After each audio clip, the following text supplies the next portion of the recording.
Hey, good morning. Hello, and welcome in, everybody. It is Thursday with Longshore and McKnight. There it is. Yes, on a Thursday morning.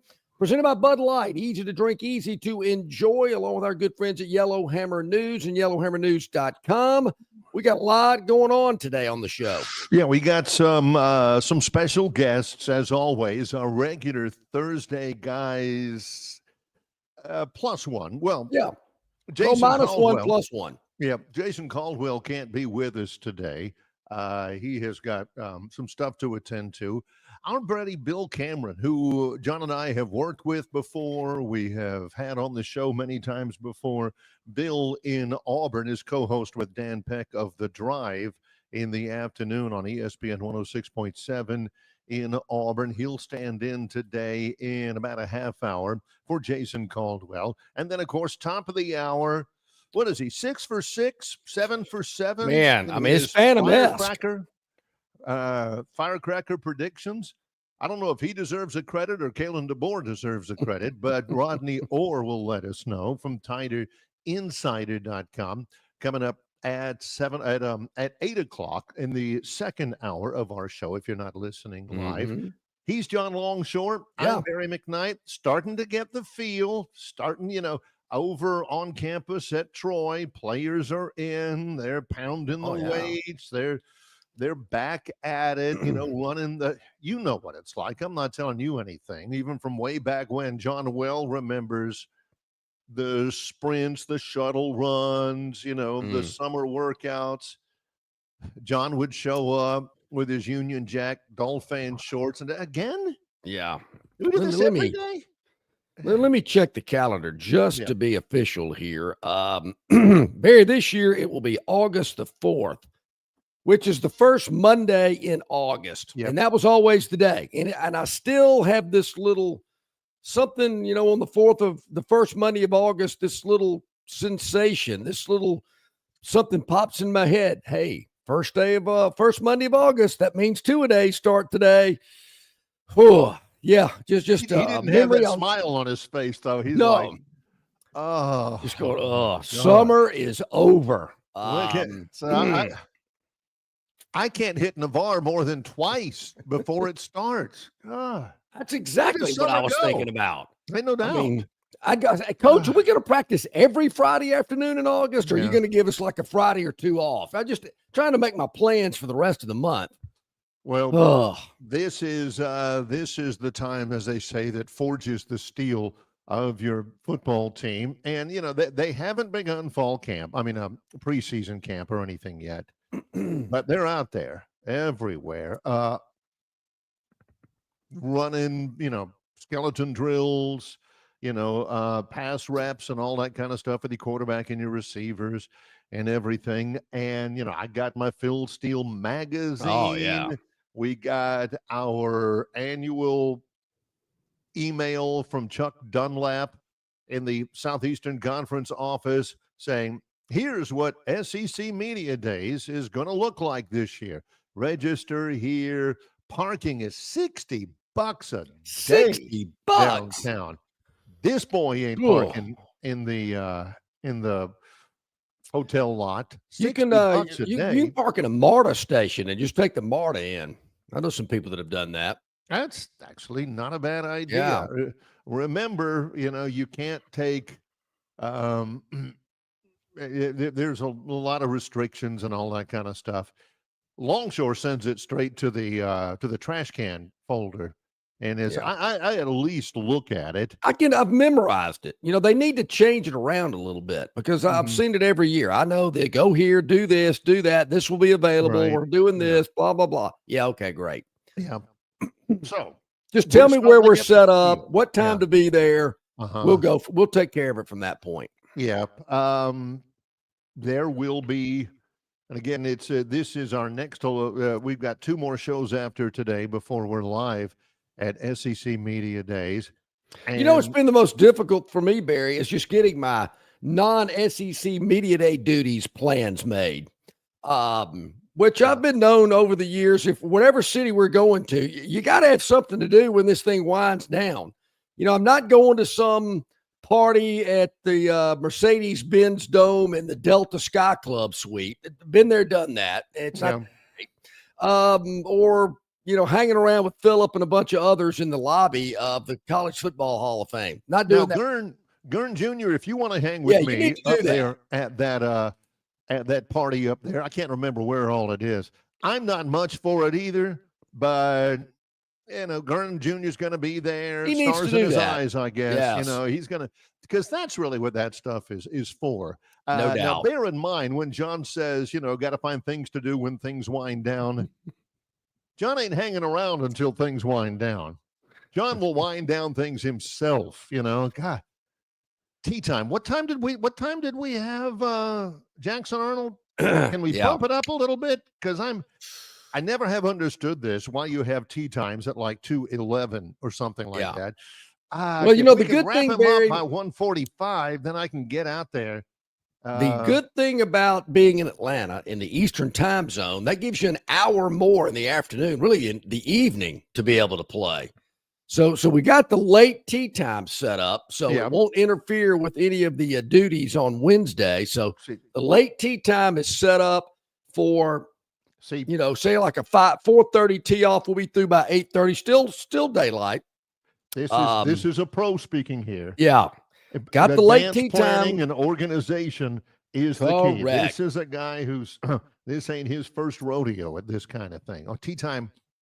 Yeah, I can make that. Yeah. Sure. Yeah, I mean, you will be wrapped up by about 8:30, which is 7:30 Montgomery time. At 8:30 over there, perfect. Yeah, got the TV at 11 local, 10 here in Montgomery. So we'll tell you a little bit more about that. No, I'm not playing with you, Freeze, Bill. That's a good one. That's a good one, Bill.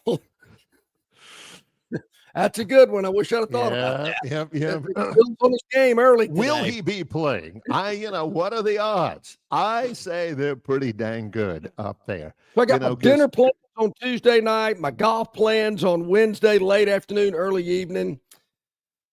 So, but Gurn Jr., definitely. I'm with you, Barry. It's a great, CNBC, networking. That's right. Meet some folks. So, I'm with you there. But we've been doing it. I've seen all those guys. I think I've been to like 38 of them. This may be the 30th I will have gone with John. And every year, the interns and stuff seem younger. Oh, no doubt. I'm not sure, John, I'm not sure many of these kids are legal to go into these, elbow benders afterwards. And look at that girl. Yeah. And believe me, here's one of the pro tips that we run into as well. And it's a madhouse. It's an absolute cattle call in there. People running all over the place trying to get guests and all that. No offense, nothing to illustrate against Gurn Jr. He's not an intern, but if you're going to bring an intern, I don't mean to sound sexist, but bring a good-looking woman, because the chances are really good in that maelstrom, in that whirlwind, people all over the place. If, say, Lane Kiffin is being led through the area by his sports information director, and everybody's nipping at his heels, and people are wanting some of his time, you get some 5'11" blonde girl with a really nice dress on, pretty heels, and well made up. Oh, the chances are a lot better that he's going to listen to her rather than some dumpy 18-year-old kid with a bald spot already and the horn rim glasses. They've been known to fact. Yeah, they've been known to have some cuties up there, which is nice. Which is also effective. Yes, it is. Efficient use of Barry, the resources you're allotted. I'm hoping our setup broadcast location on Digital Drive again offers me the opportunity to look down at the print media below us, and there's certain guys I always like to make sure I see them there. That was the funniest thing, because we were there last time we were in Atlanta. This is in Atlanta, by the way, Plainsman Preston. We'll be in Atlanta for the Tuesday and Wednesday shows next week. And it was beautiful. It's up there at the College Football Hall of Fame at the Omni. And they had a big, it was basically a track, like you have at your sportsplex or your gym or something like that, except it was bigger. It was bigger and way more ornate, but it was an upper level that ringed around the lower meeting room, which had 200 seats all set up and lined up in a row. And on the stage, you had the coach, and we could look down from our broadcast location almost directly at the top of the coach's head. And when, John and I were about to do something. We're about to conduct an interview. This was after the show. We're about to record something. And John elbows me he taps me on the shoulder. He said, he didn't say anything. He says, and so I'm looking down, and there's Philip right in the middle. They didn't have a coach down there. There wasn't a coach being interviewed. It was between interviews. I might still have that picture. And he was and he was about the only one there. There may have been somebody else there, but he was the only one within 20 yards of anybody else. And he had his hands interlaced, and he had them kind of resting on his abdomen, which is not insignificant. And boy, he was sleeping big as day. Might have been snoring. I mean, he was out.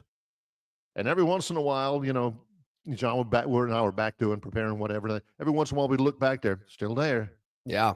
Still there. John would look at me, and I'd look back. I wonder how Philip's cruise is going. He's on a cruise this week in the Bahamas. Probably a lot of buffets, a lot of food's just 24/7. A lot of people like that about a cruise, which is a little risky, really. Yeah. I mean, what if all of a sudden they run out of gas, or God forbid there's a storm and they have to stay in port for a while? Ooh, maybe tough. Get some bad shrimp cocktail or something on there, Ooh, yeah. Then what do you do when SEC Media Days is what do you do if you run out of money in the casino? I don't know. I've done the cruise thing once. Don't plan on doing it again. But hey, the kids loved it. Isn't that what it's all about? But yeah, that'll be kicking that off. And of course, Monday, we went over the list of schools. Monday, pretty good day. Thursday, I just don't understand. I really don't. I mean, I don't want to criticize anybody for scheduling. I like it, quite honestly. I think you're going to have a lot of people maybe exiting early because I don't believe Thursday's lineup is overly strong. But Mondays is kind of a good way to kind of ease into it, if you will. Some splash teams, some splash names, but it really gets going really thick on Tuesday and Wednesday with Auburn and Alabama just happen to be on those days, which is certainly nice. But people have asked me a lot about this week. It's hard to predict this because you don't really know, but I just don't expect any big news or bombshells or we're doing this or this is going to happen or, and I go back to the year that they announced that Texas and OU were joining the league and they were going to a 12-team playoff. And they dropped both of those in one media day week. And I'm thinking, man, look at this. This is what I'm talking about. Here's what I'm scared of or concerned about, that the entire media days session is going to be everybody from Sankey to Mississippi State coach Jeff Levy going to be talking about, I think we need to the NCAA to stipulate that schools earning at least $50 million annually in media rights could not use student fees to support their athletic programs. And I think we need to the NIL deals have to hold a valid business. This is the same thing. This is the same reason why you never hear John or me talk about the NFL salary cap or, I'm afraid this is what it's just going to get eaten up with. Hey, here's what I would do. I would require the NCAA to stipulate that all female student athletes via Title IX would receive 67.5% guaranteed of the total. Nobody. Who cares? We just want to play ball. Now that's important stuff. Don't get me wrong. That's important stuff. And I've got some personal opinions, and John has too, that we have shared with you about how we think these things need to go. But let's not spend the whole time. I mean, if I wanted to go to an attorney of the, American Bar Association, I suppose I could get in. And Now, John from Wetumpka makes a couple of points early today. Well, there are parts of media days that I do find boring. I'll admit that. There's no doubt. I mean, there's there's some downtime, and then it gets real quick. Everything starts moving real quick, and then there's some more downtime. So I'm with you there. But he also says earlier, media days lacks much value. I think it's how you look at it, John. This is nothing but a media frenzy for the SEC. This is a PR tour. They're getting a week's worth of publicity. Nothing's going on. I mean, it's Major League Baseball All-Star Week. So there's one baseball game during the entire media days. So they're dominating the news cycle. Sports Center will be talking about it for 4 straight days. ESPN, they'll be doing Sports Center from Atlanta. Yeah. SEC Network will be there. So the SEC is smart in positioning this event at this time every year. It's a PR campaign all over downtown Atlanta. They'll have SEC banners and logos and signs and whatnot. It'll be wrapped all over the buses and stuff like that. Are we going to hear anything earth-shattering? Not really. I mean, unless it involves expansion or more playoffs or 9 conference games. None of these coaches are going to get up there and say, okay, here it is. Boom. We got a female place kicker or whatever. Not going to happen. Everybody's undefeated. Everybody's happy and everything's great. But Bill from Baltimore says this: the SEC has taken pages from the NFL in making events out of non-events. If you look at all the major team sports in America, before we go to break, what are the major non-sporting events that go on in the NFL, NBA, whatever, Major League Baseball? The Baseball Hall of Fame induction, that's kind of a big deal. Pro Football Hall of Fame induction.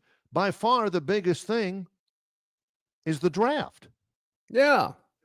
John and I are old enough to remember when the draft wasn't even televised. Or, you literally put a index card into Pete Rozelle's hand in front of a small group of people in a small conference room in Secaucus, New Jersey, and he would announce it, and everybody would write it down, and that was it. They had 300,000 people at the draft last year. It was in Green Bay, right? Yeah. They had at least that many in Nashville. Gurn Jr. probably right in the middle of all of it. It's a party. This is all that this is, really. I mean, you'll have players there and coaches there. They have been coached. The players have been they have coached. You Do ain't kidding. not say anything controversial.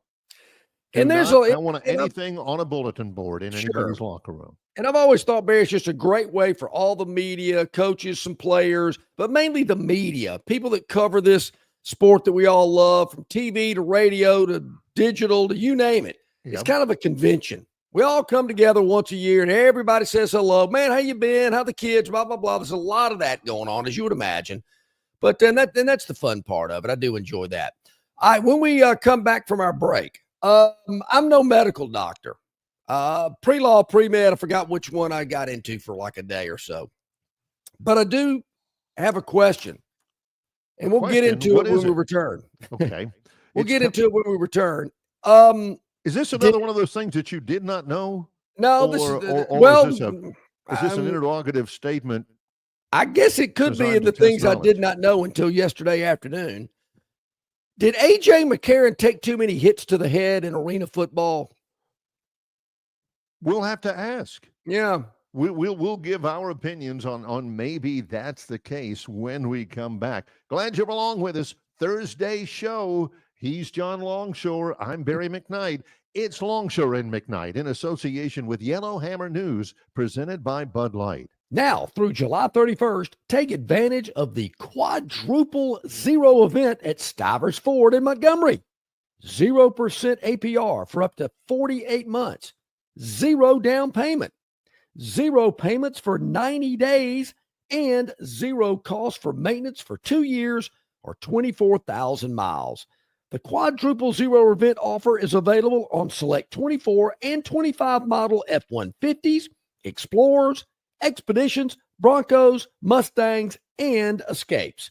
Stop by Stivers Ford at 4000 Eastern Boulevard in Montgomery for more information. Stivers Ford, where Price sells cars and trucks. On the basketball court, the soccer pitch, or even the golf course, your crew brings their best not just for the win, but for that post-game celebration. When victory tastes like Michelob Ultra, it's worth every drop of sweat. And if you don't win, you'll still get the beer. It's just on you. Superior is worth playing for. Michelob Ultra, 2.6 carbs, 95 calories. Superior light beer. Enjoy responsibly. Copyright 2025, Anheuser-Busch Michelob Ultra Light Beer, St. Louis, Missouri. Located just 8 miles north of Alabama's state capital, Capitol Hill features 3 18-hole championship courses. With more than 1,500 acres of golf and nature, the pure magnitude of this facility is amazing and allows each course to be drastically different from the others. Capitol Hill also features an innovative 360-degree driving range, 400 yards in diameter. Capitol Hill offers a fully stocked pro shop with the latest equipment and apparel. Great food and beverages in the clubhouse can be enjoyed both before and after your round. Get your group together and hit the trail. Go to rtjgolf.com/Capitol Hill for tee times and more information.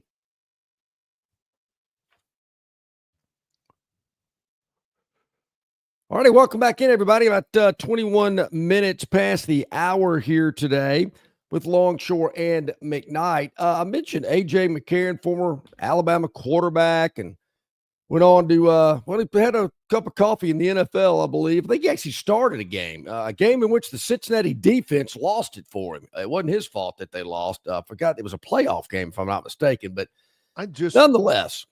A.J. McCarron is John Parker Wilson, is Tyler Watts, is Greg McElroy, is Brody Croyle. I think they're all the same guy.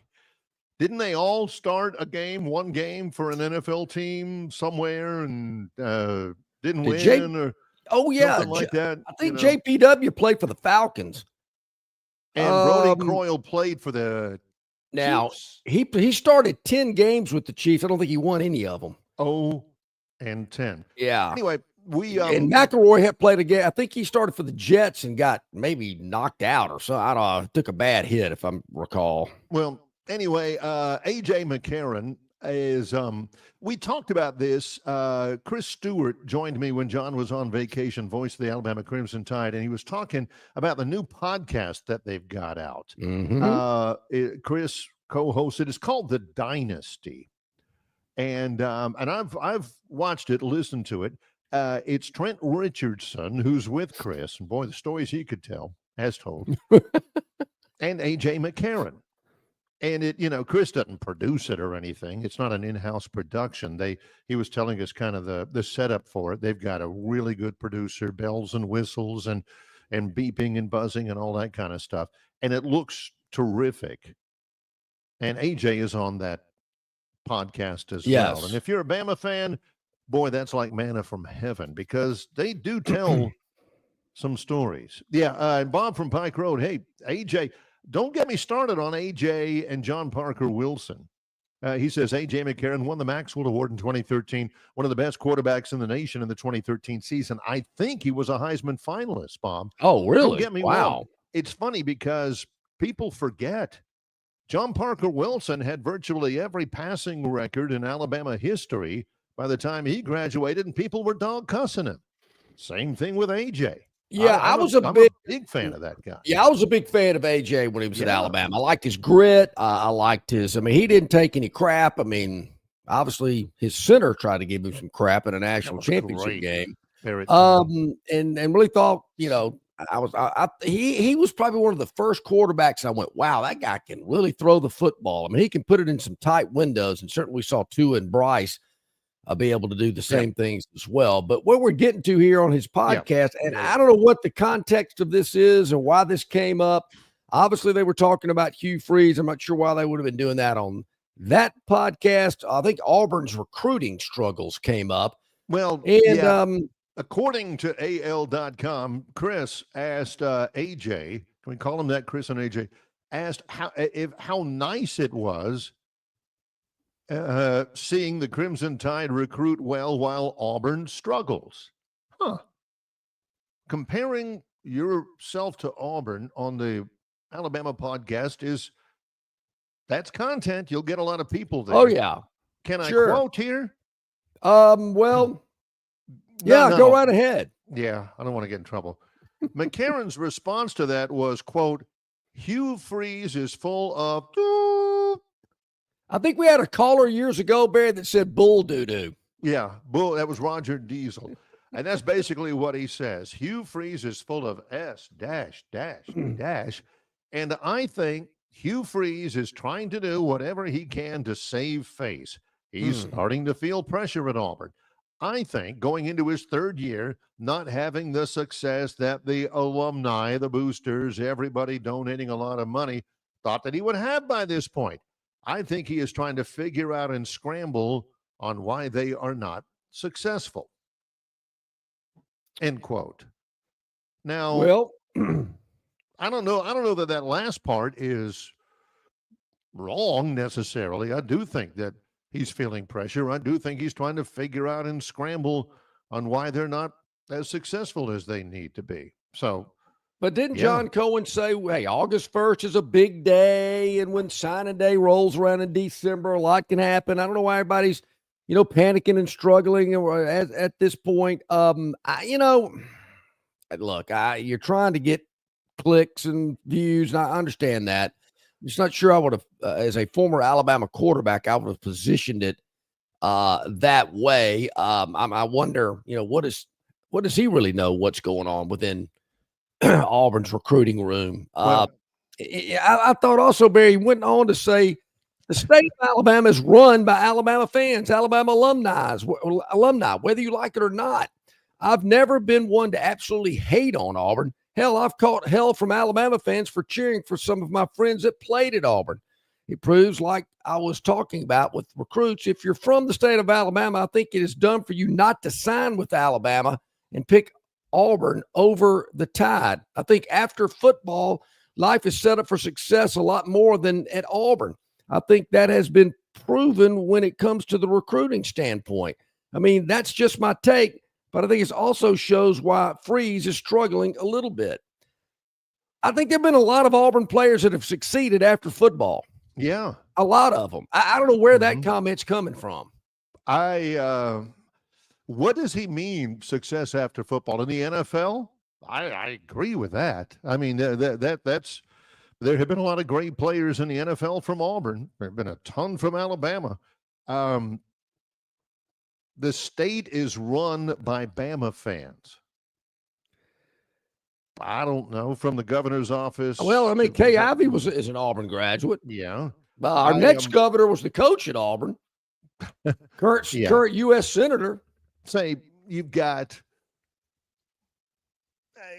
I know a lot of people feel that way. I know a lot of Alabama fans feel that way. We've got one who's posted the very last chat on our chat board right now. He definitely feels that way. Are they doing things legislatively to benefit Alabama football over Auburn football? I don't know. The last thing they ever did to benefit Auburn football legislatively was ram it down the legislature's throats in 1948 or something. Well, at least that's what somebody tells me, in order to make them have to play the Iron Bowl. Well, I mean, I do think there was some legislation going on. Yeah, in the late 40s. Hey, you guys got to play them again. And by the way, can you give them a $500,000 loan so they can get their athletic department out of the cellar? Yeah.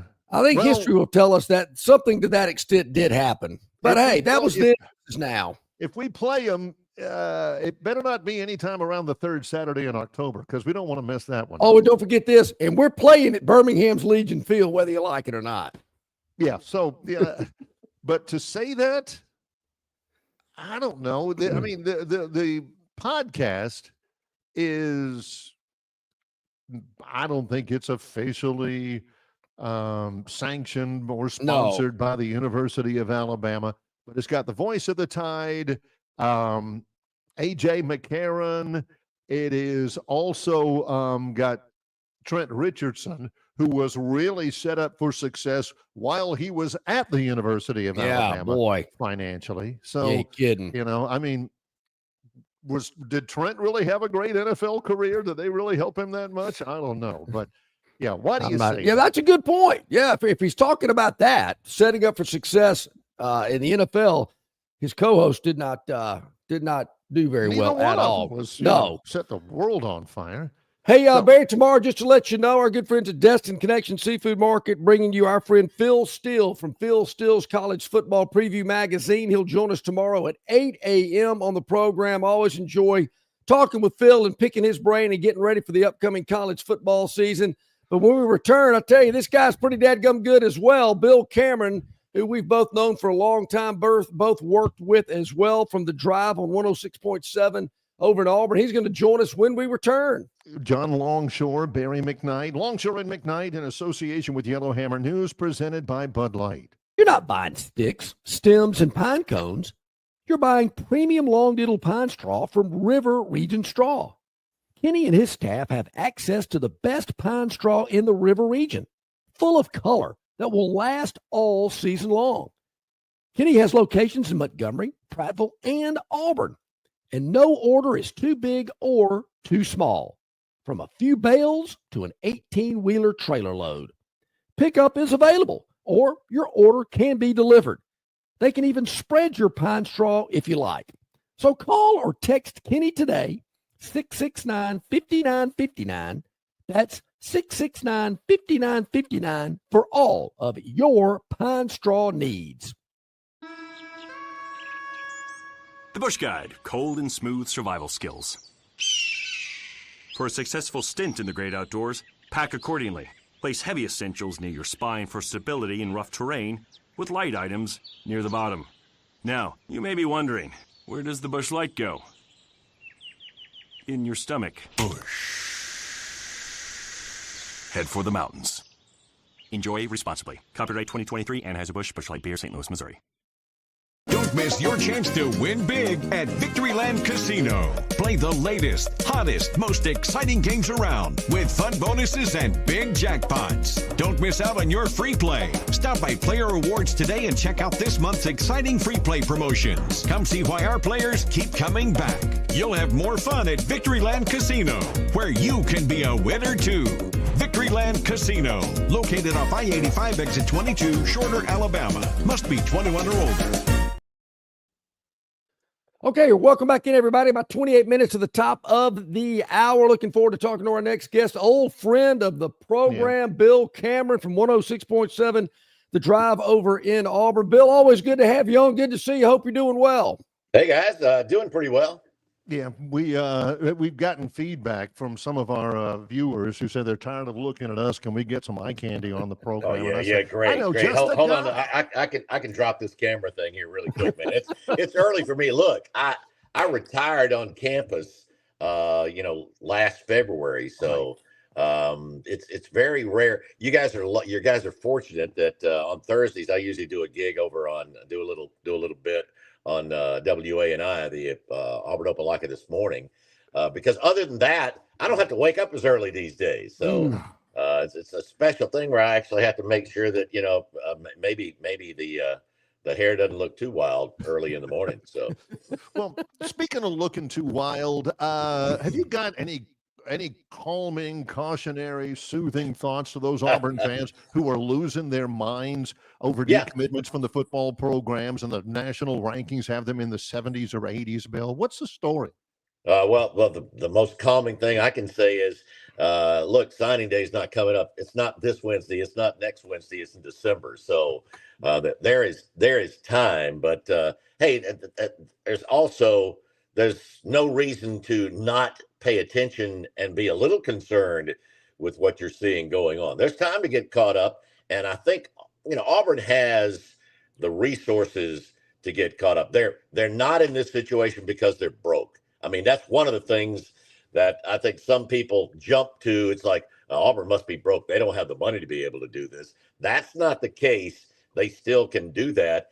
And we were talking yesterday with Jason Caldwell, who said, hey, Auburn front loaded too. It wasn't like Auburn didn't do that. That was the other concern I had when we were talking and hearing the comments from different people. And now you're seeing Big 12 coaches, Pete Nakos, writing about $50 million, or I guess that was Ross Dellinger writing about the $50 million front-loaded rosters that teams have.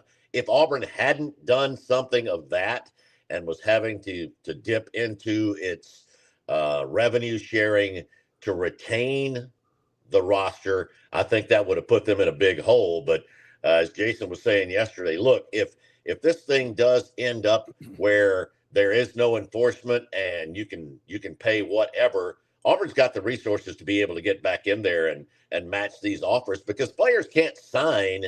They can't sign, scholarship papers till December. They can, right. I guess they can be taking money at any time from schools and third parties, but there's still 5 months that Auburn has to try to make this up. And the first thing they have to do, and the most important thing they have to do, is win some games on the field. Well, that's what I was gonna get to, because you're right. We're 5 months down the road with that, but we're a lot closer to the start of the season. It's year 3 for Hugh Freeze at Auburn. Jackson Arnold coming in from Oklahoma to be the quarterback.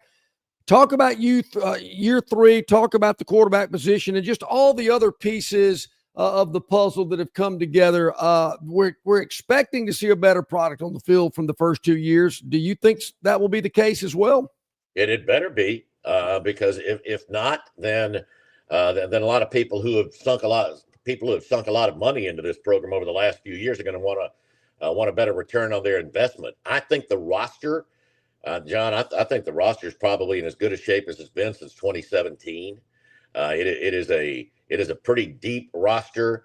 I mean, of course, it all's going to depend on Jackson Arnold. It's funny that Hugh has he had that reputation as being able to really turn out good quarterbacks, or quarterbacks that really put up big numbers. And they had done that. It didn't work. Peyton Thorne didn't work out quite the way that Hugh Freeze or Auburn were expected. And now there are a lot of people that doubt whether Hugh Freeze knows a good quarterback when he sees one. So it's all on Jackson Arnold. Jackson is a guy that has come in and has really assumed a leadership role. I think it's important that he is one of the 3 players that Auburn's taking to media days. I mean, if they weren't taking him, I'd probably be a little concerned, because he is the guy. Deuce Knight's going to play. I think they're going to find some opportunities for him to get on the field, but I think Jackson has to be the guy, the trigger man, and he's better suited for the system, the RPO system that Hugh Freeze wants to run than Peyton was. Yeah, one of the things that I'll always remember is kind of a lasting impression of Peyton Thorne is that he spent a lot of time running for his life. How well suited is the offensive line to run that system? Is it better?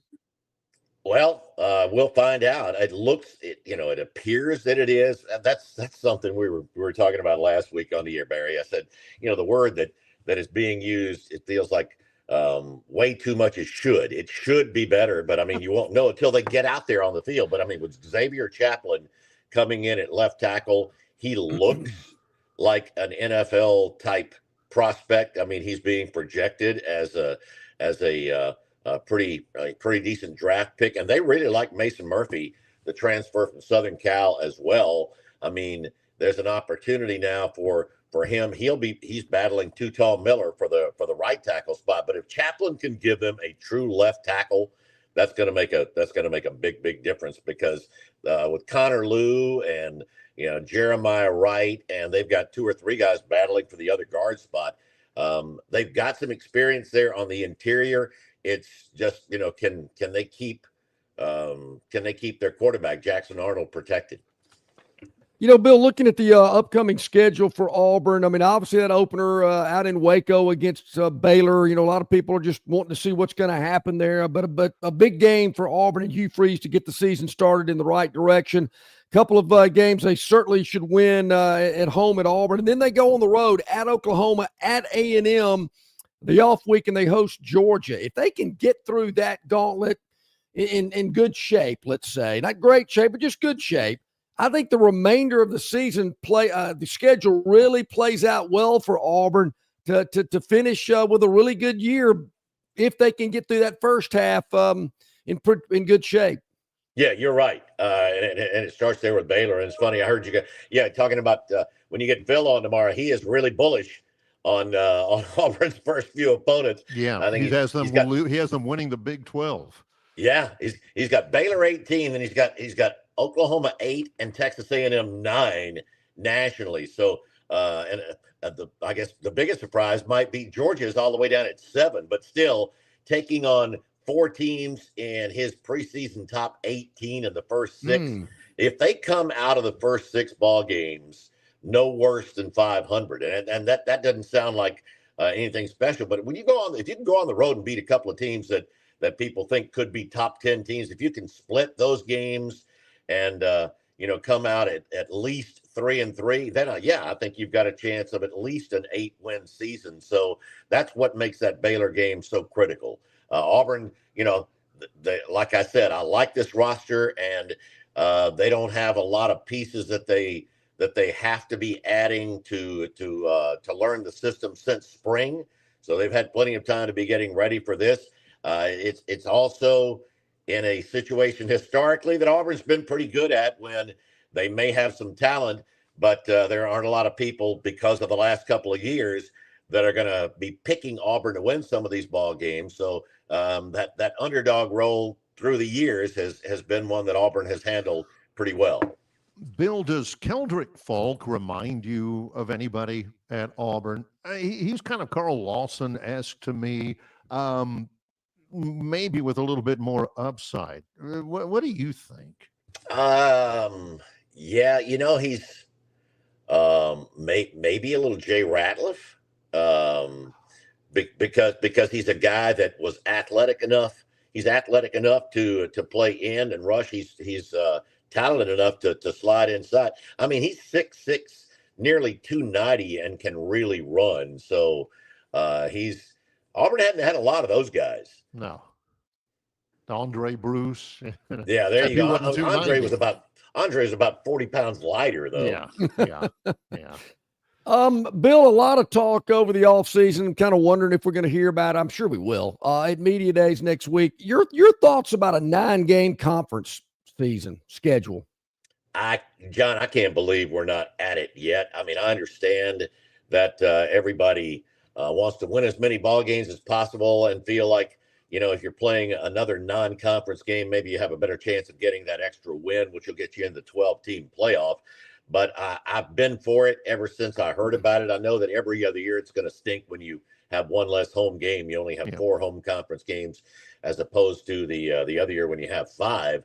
But I think the SEC needs to get to 9 conference games. I want to keep that second permanent rival, and you can't do that with an 8-game conference schedule. I don't want to see Auburn and Georgia not being able to play every year. I don't want to see Alabama, Tennessee not being able to play every year.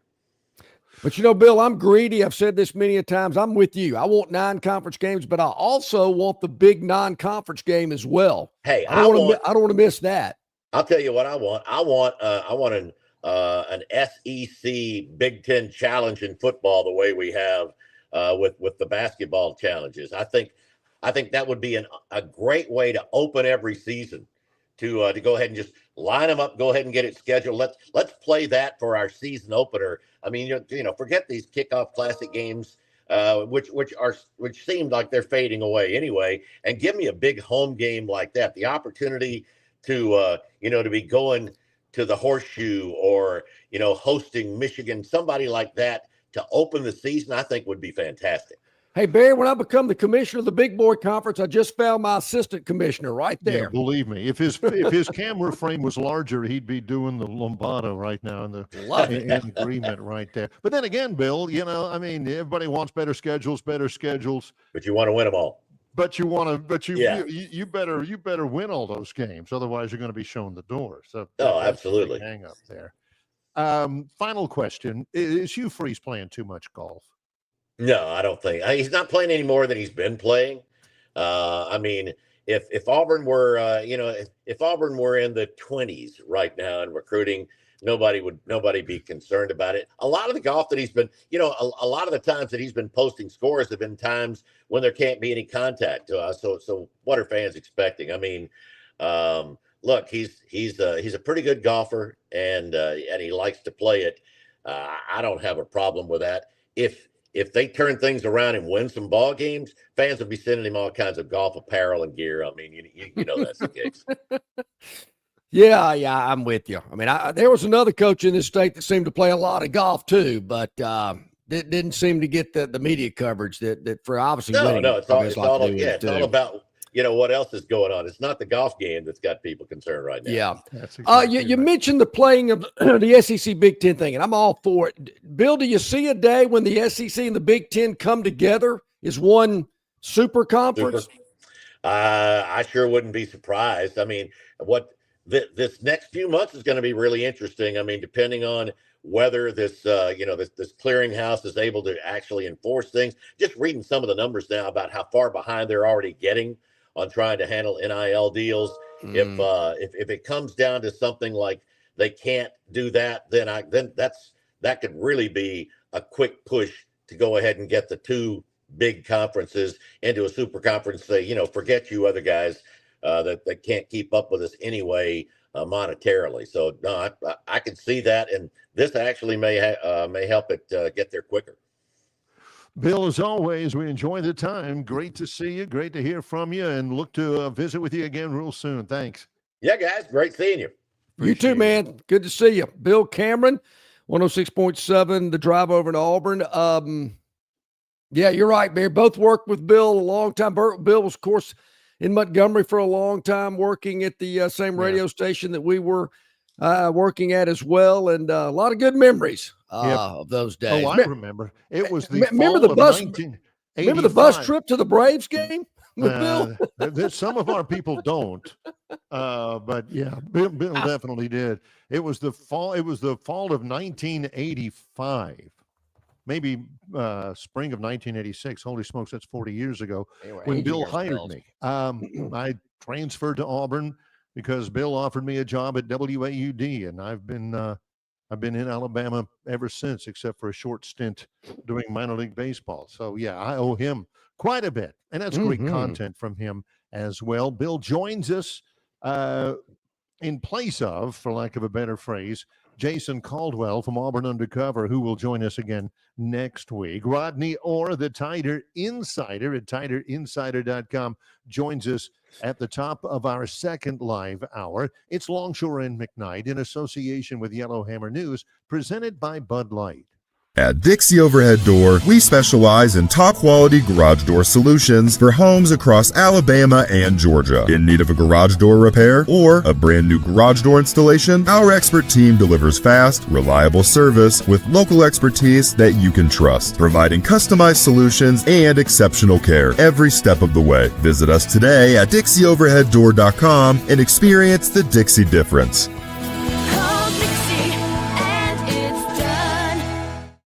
Summer's here, and so too are its many challenges.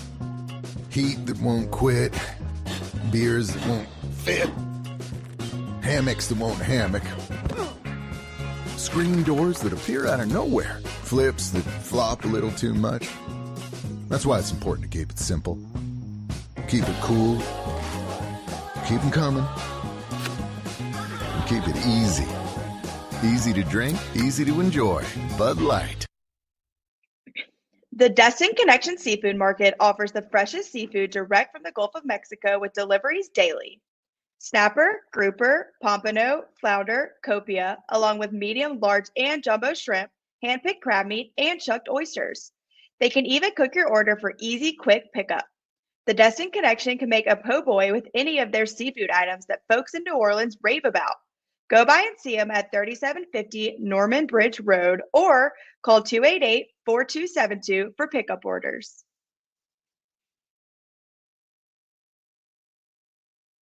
Welcome back in here on this Thursday. Great stuff from Bill Cameron. Always appreciate his time. Rodney Orr, the Tiger Insider, at the top of the next hour. We'll check in with Will Fisher at Capitol Hill on the Robert Trent Jones Golf Trail next hour as well. I got to find out why Adam Scott's the hot pick this week. Our money line magician, Josh Harris, yesterday left us with, hey, go with Adam Scott. I'm thinking, well, what's he doing this week? So we're going to try to get Will's take on that as well. Why Adam Scott? I do wonder. He did mention it, and I'm thinking, first thing I thought of when he said that, I'm thinking, oh, I remember that dude.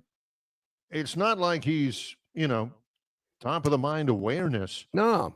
Or anything like that. Everybody is, just casting all their eyes. It's the it sounds stupid. I'm just going to go ahead and say it. Let's They're say playing in Endicott, New York. Okay. It's the Dick's Open. Dick's Sporting Goods? I hope. Yeah. It's it's the Dick's Open. Yeah. At I got to tell you. Golf Course in Endicott, New York, and it starts tomorrow. The Dick's Open. I ask you, come on now. Yeah. Branding is everything, John. It is. It's a good sporting goods store. I've bought stuff from there before. There's nothing wrong with that. But well, Barry, they're kind of getting ready for next week, which of course is the Open, which of course will be played at Royal Portrush Golf Club in Northern Ireland. Xander Schauffele, previous winner there. So that probably the field is not as large as maybe you would see at some other events. But I still want to know why Adam Scott's allegedly the favorite. Maybe Range Pro can help us out with that as well. Yeah, the Dick's Open caught me. That, by the way, that's the senior tour. Right now, the PGA guys are playing in Naples, Florida. They got 3 going on, I think. They got the Grant Thornton Invitational in Naples, Florida, which is a beautiful, beautiful part. Are you sure that's not Grant Thornton the fourth? I mean, that kind of sounds like Grant Thornton. Yeah, like Thornton Mellon. Yeah, exactly. That sounds like an investment firm. Oh, I use Grant Thornton over there. Those guys, whew. Oh, they're great. Yeah. The Genesis Scottish Open in North Berwick, Great Britain. The ISCO Championship in Louisville is also going on this week. And then the Open Championship. Yes. At Gunloose Links. The Open. Yeah. Don't you like it how they like Ohio State? Oh, excuse me, like Ohio State. The Ohio Open. State. The Ohio State. Open. The University of Alabama. Yeah. Oh, Alabama. Oh, yeah. Yeah. So there are 3 campuses of the University of Alabama, so it is a little bit murky. Are there? It's a little bit unclear. The University of Alabama at Huntsville. The Chargers. Yeah, the University of Alabama at Birmingham. The Blazers. The University of Alabama at Tuscaloosa. The Crimson Tide. The University of Alabama can mean a lot of different things to a lot of different people. The Ohio State University, as opposed to what? Is there another one? Is there one that there's some sort of a disagreement about? But that one's not the Ohio State University. This is the Ohio State University. What's the story there? Well, I think, the main campus, as you put it, that's why they emphasize this isn't the UAB or this isn't the North Alabama. This is the university. Those other little, satellite campuses over there. Let them do their own little thing, and they can whip up into a frenzy and want to say, oh, we want to play out. We want to play the mother campus. Yeah, whatever. The mother campus. And if they want to hire Jimbo Fisher as their football coach, we can put a stop to that. Yeah, that's money that needs to go to our football coach. You got to prioritize. I will give Alabama's Board of Trustees over the years a lot of credit. They know how to prioritize. They do. UAB want a practice facility? Nah, we'll get around to it. Yeah, well, indoor, yeah. Well, we're not gonna fill in the sides. We'll give you like a roof. That's all you're getting. And if you don't like it, too bad. Yeah, I'm starting to doubt myself a little bit. I've always been a pretty confident guy. Starting to doubt myself. If anybody's noticed, and I'm sure some of you have, about the last month, really since the summer got started, every guest we have that covers Auburn, it has been an absolute freaking summer of love with John Longshore, from Brian Matthews, who it's almost nauseating. John, I couldn't agree with you more. Rolling Toomer's Corner for a TV show is on Auburn and is beneath them. And yeah, John, Jason Caldwell, same thing, auburnundercover.com. Bill Cameron. John couldn't even get the sentence out of his mouth about a 9-game conference schedule and quality non. John got to quality non, and all of a sudden Bill's doing like this, and I'm going, what is going on? We can all get There's along. Some money Barry. changing hands before we get on camera or something like that. I don't get it. Been saying it forever. We all get along. We come together a couple of times during the year.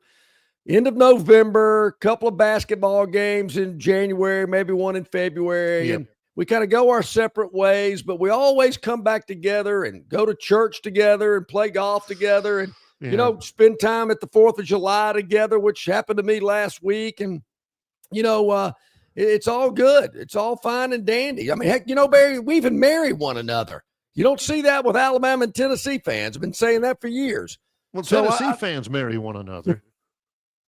Well, Tennessee family marries one another. I think the Auburn-Alabama rivalry is misunderstood. I mean, I've lived it my whole life. I mean, since the day I left St. Margaret's Hospital in downtown Montgomery.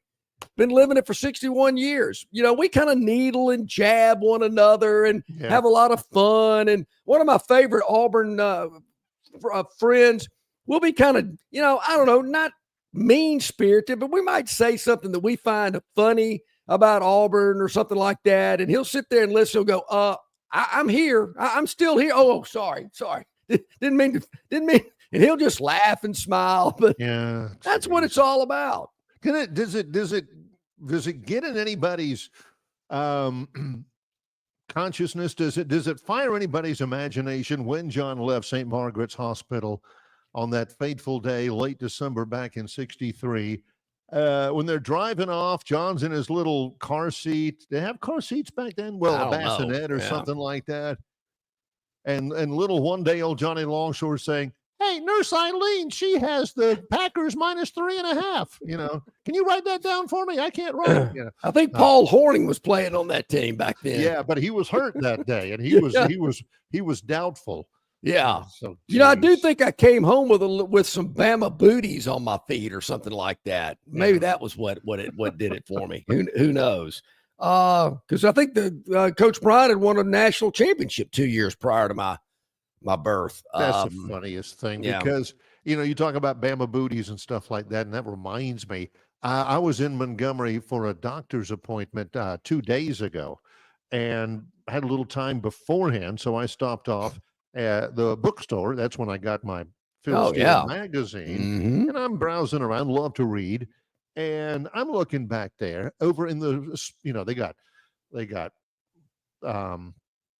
biography, history, fiction, self-help, business, and all that kind of stuff. And they got a section back there with sports books. And I'm just looking to see what's new. I actually bought one. Good gosh, about half of the sports books at the big bookstore down there at the at East Chase are all Bama books. Bama this, Bama that, Bama Dynasty, what it takes to be a Bama fan and all that kind of stuff.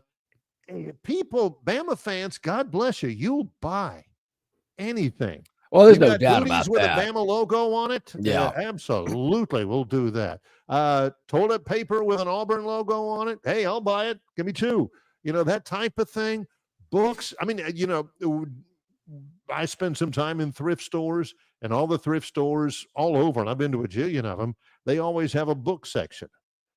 And my gosh, the Bama books in the thrift store. What do you read it and then you donate it so you can get the tax write-off or whatever? Holy smokes. You guys will buy some stuff. If you slap that block A with that elephant marching through it on anything. Barry, it's interesting you bring that up. I don't know if you've noticed, but it was the cycle for Alabama fans that have a vanity car plate, you got to get a new one because every right. 5 years you got to change the logo up a little bit. And they went back to that old school A with the elephant coming through it. Yeah. Not my favorite. Wouldn't have been my first choice. It looks Kinda too like much what like they the old had. Anheuser-Busch. Yeah. You know, and I'm thinking the which A, you the can't elephant challenge coming through that the logo. A. Yep. And it says Crimson Tide underneath it. And at the bottom of the plate, it says Roll Tide. So you got Crimson Tide and Roll Tide. So you got a lot going on with that license plate. I don't know who's responsible. I guess the university has some say-so in it, I would imagine. Well, they get a cut of it. I know that No, much. no so they doubt. ought to. I've always, Barry, wanted to be the guy that designs just the generic plate that most people have. You don't have to pay any extra for it. I don't know who the guy is that designs the generic plate for the state, but the guy needs to get fired. It's terrible. We have the worst looking car tags of any state I've ever seen. We went through one period where it was like this airbrush thing going on, like something you put on a T-shirt in Panama City. Yeah. I mean, can we just have something that's just, traditional, plain, simple? I don't want to go Texas. Texas has the most plain Jane car tag I've ever seen. It's white with black block letters. But something's got to happen. I just don't like the car tags. Maybe that's why Alabama has so many vanity tags. Maybe that's their position. Let's have a crappy generic tag so everybody will have to buy one of these vanity plates. Who knows? Yeah. That's it doesn't go with everything. No, it doesn't. It really doesn't. It's not that you My wife's got a white a little car. creativity would be nice. And when I went to get the tag, I went, ooh. And this one they don't charge any extra for this one either. It's like the state's 200th birthday tag or something. Oh, we'll take that one. That'll look good on her car. Now, there have been some that John has really liked. Now, that's my favorite. Yeah. That was creative now. Yeah. Because you actually utilize the script A. The script A as a letter in there. That's one John brought up. I've before. actually He buried. said, you'd like to meet that guy. I've been behind that guy. I was whatever those parallel streets are adjacent to 85 in downtown Montgomery. Right. I'm going down one of those. It's either Arba Street or South Street, one of them. Right. And this guy's in front of me. I mean, I wanted to pull the guy over and say, man, that is great. Shake Where'd you his get hand, that thing? yeah. Shake the guy's hand, no doubt.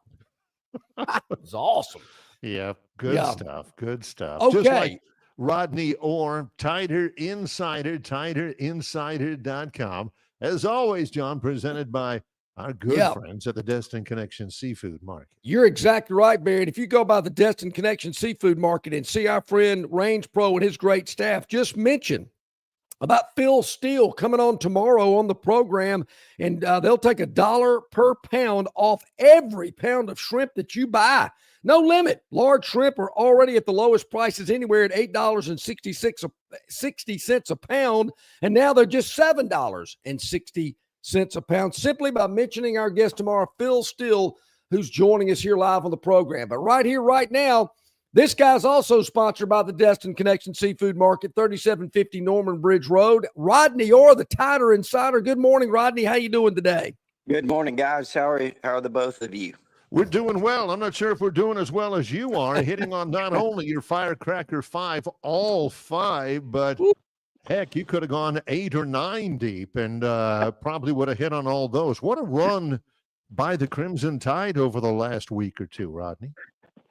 Yeah, it really has been. You can kind of see it brewing. You know, they did a great job of getting all those visits lined up back for June. And, really paid off. I mean, they did a fantastic job. And I will tell you this, John and Barry, a source that I have that is privy to it all. He was telling me that he's seen a lot of visit weekends over the years, been involved in them, seen them. And he said that the visit weekends that they had over the course of June were as impressive of weekends as he had seen in terms of just the energy, the connection with the prospects themselves, their families. Said it was really energetic, and it was said it was pretty impressive. There was some there was some scuttlebutt about, Saban's still recruiting. There were some pictures of Saban with some recruits. I understand that was really taking place while Coach DeBoer and the staff were attending a funeral. And Coach Saban kind of, filled in while they were away. But even saying all that, Rodney, you got to think based on what's happened in the last several weeks that Nick Saban's probably going, wow, okay, man, these guys seem to know what they're doing in terms of recruiting. Yeah, no, I mean, I think they've done a fantastic job. Look, since the day they've been here, they've done a really outstanding job of recruiting. Have done a nice job in the portal. All of those things they've managed, I think, extremely well. Last year they put together a top 3 recruiting class, and the question was after that, could they recruit the state of Alabama? And I think now they're putting that to rest. They've done a fantastic job. They've got Cedarian Morgan and E.J. Crowell, the 2 of the 5 stars in this state. Tank Jones is still out there. They've got Zion Gibson, a 4-star corner from Gadsden City, committed as well. So they're doing a great job in the state this year after they've had a little bit of an opportunity to build those relationships. Before we get lost in some of these, and I'm going to ask you to go over some of the names of those who have committed and are rolling with the tide. You had a press release out this week, a new venture coming out. Can you flesh that out for us, Rodney? Yeah, a couple of former players. You guys remember Wallace Gilberry, of course, defensive lineman, Andre Smith, offensive lineman. And, I've really had a great relationship with Wallace since he was in high school. Wallace is a great guy. And so Wallace reached out to me, and he and Andre wanted to do this live show, kind of like your show, similar in some ways. So we're putting that together. We've got, we're putting it all together. We've got a producer down in Ocala, Florida, Brendan Martin, who owns Gator Bait Media, and he's got a great track record. So anyway, he's helping us, and we're organizing this thing. I think right now, John and Barry, the details are still, kind of being worked out, but it looks like we're gonna have a prime time show on Monday night. So man, as soon as I get more details, certainly let you know.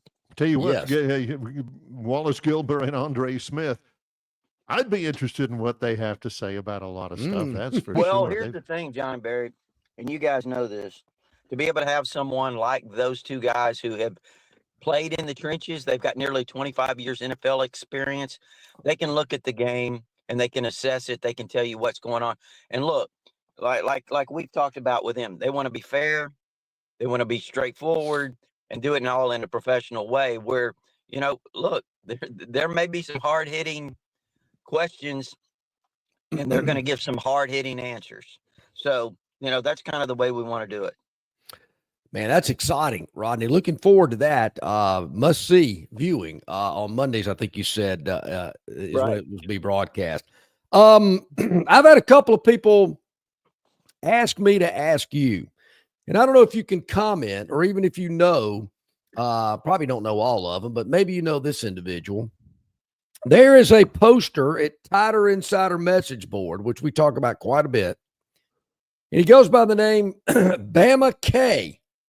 He seems to have quite a following because I've had a lot of people say, hey, ask Rodney about Bama K. He posted something earlier this week.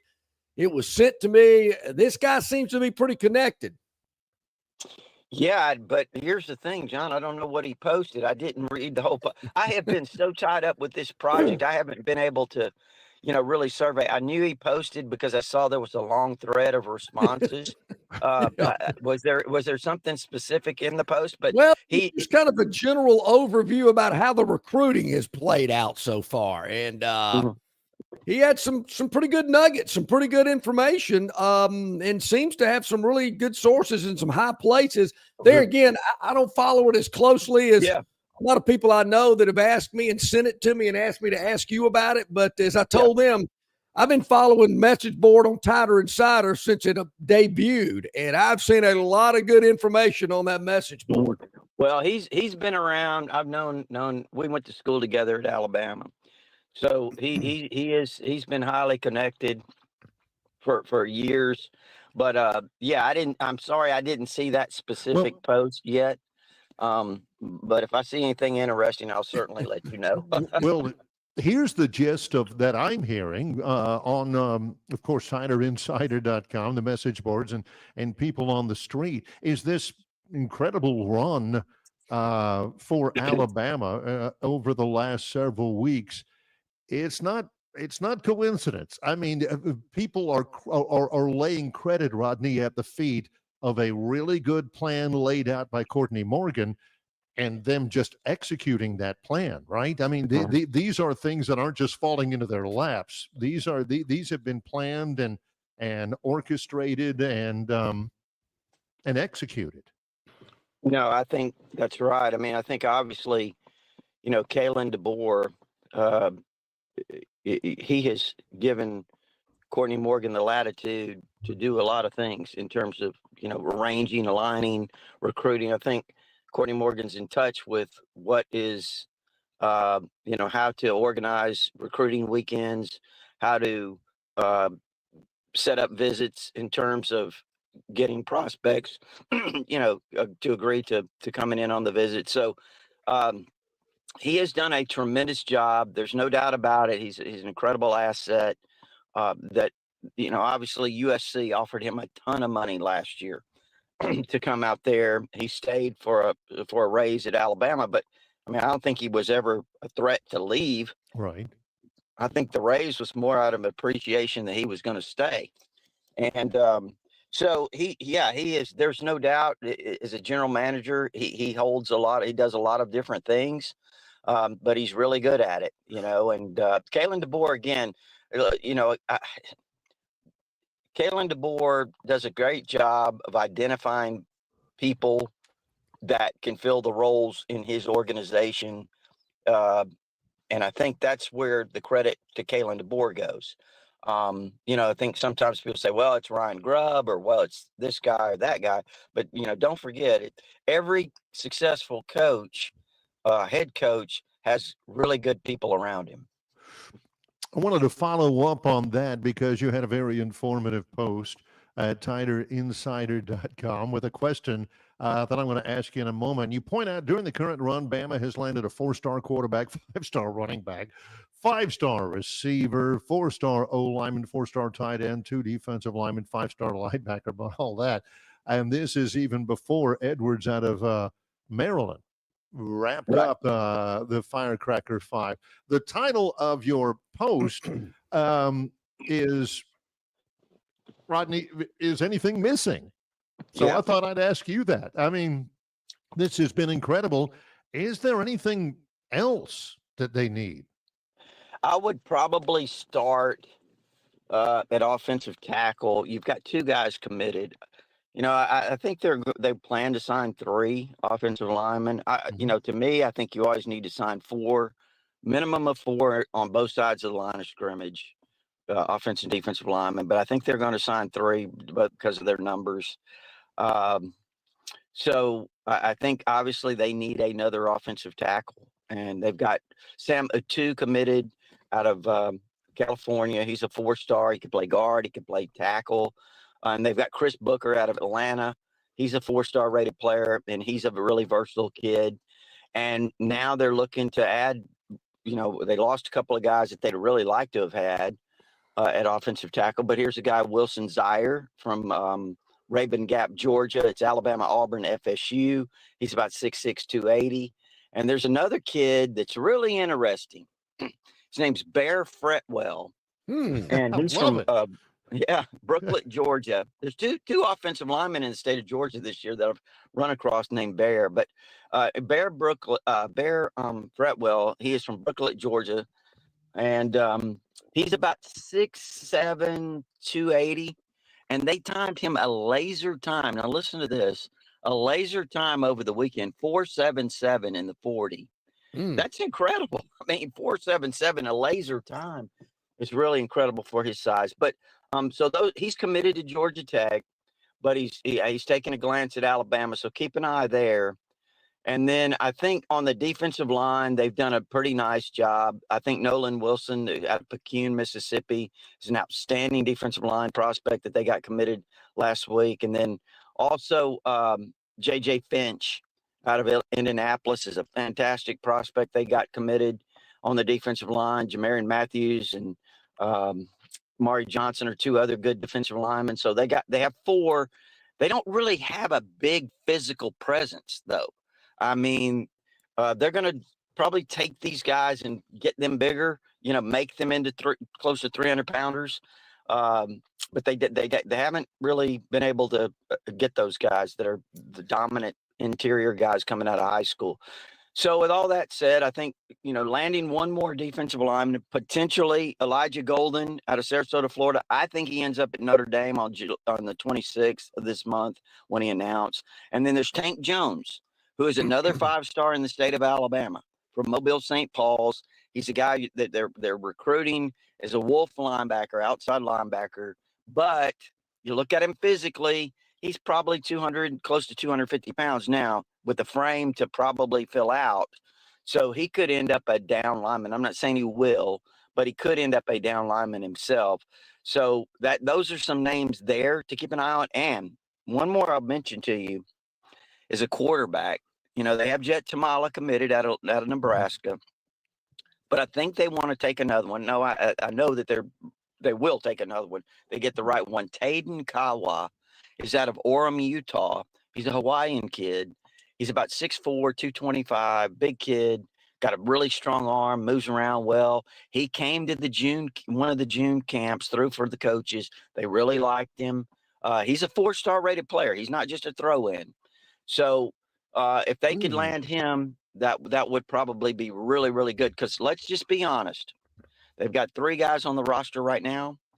There's a pretty good chance that out of that 3, only one will be here next year this time. That's just a reality of it. It's certainly that's the way it could be.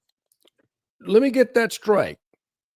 Of the 3 quarterbacks that are on Alabama's roster right now, Austin Mack, Keelan Russell, and Ty Simpson, you're saying only one of them's going to be on the roster this time next year?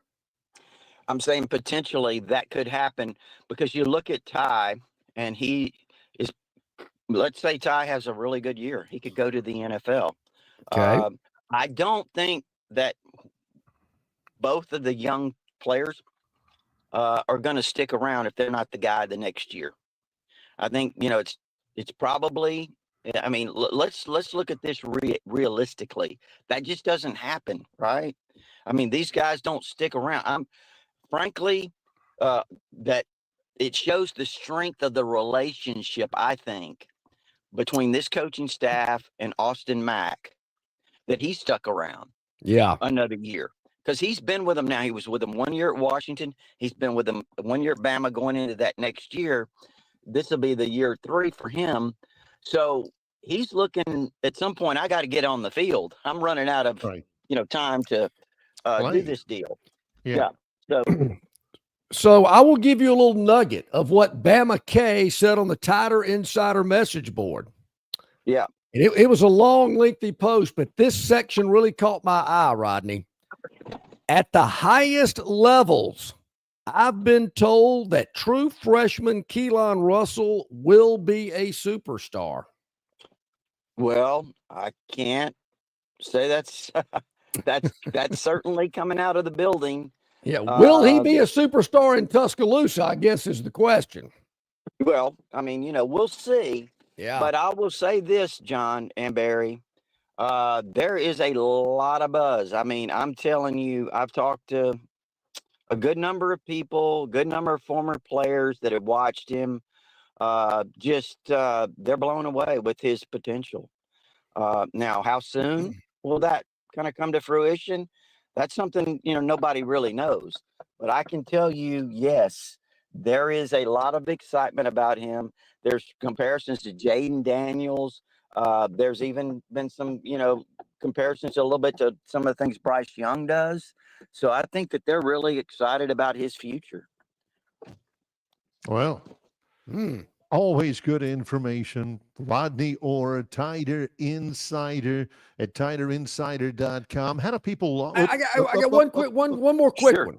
Sure. Barry and I talked about this earlier in the week. Are you surprised Ryan Williams isn't going to Atlanta for SEC Media Days? I haven't really thought about that. I think maybe next year that'll happen. Mm-hmm. He'd be a great one, wouldn't he? I mean, I think he would certainly provide a lot of good content. That's what everybody wants.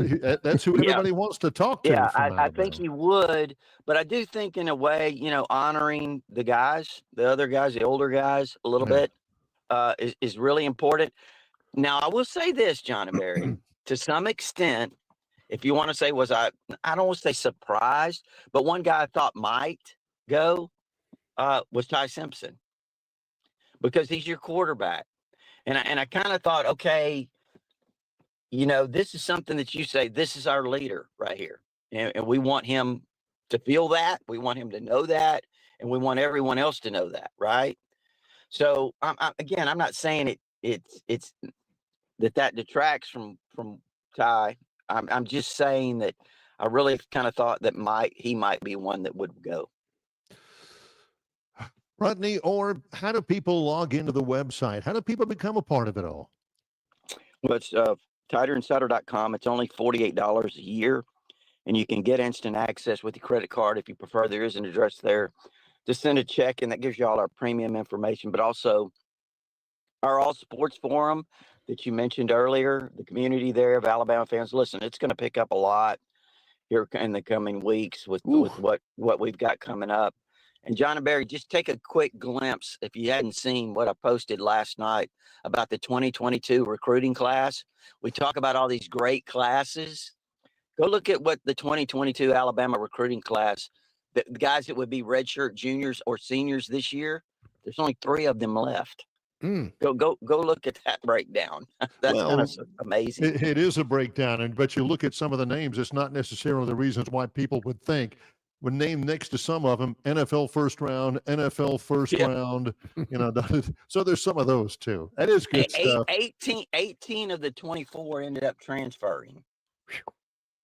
The day and age we live in. Yep. Always great to talk with you, Rodney. Thanks so much for the time. Okay, guys. Appreciate it. Take care. You too, buddy. Thank you so much. Great info, as always, from our man, Rodney Orr, the Tider Insider, brought to you exclusively by our friends at the Destin Connection Seafood Market. Call ahead. Your order will be ready for pickup. 288-4272. That's what I do. Pull up to the drive-through window. Range Pro, one of his great staff, hands me my order.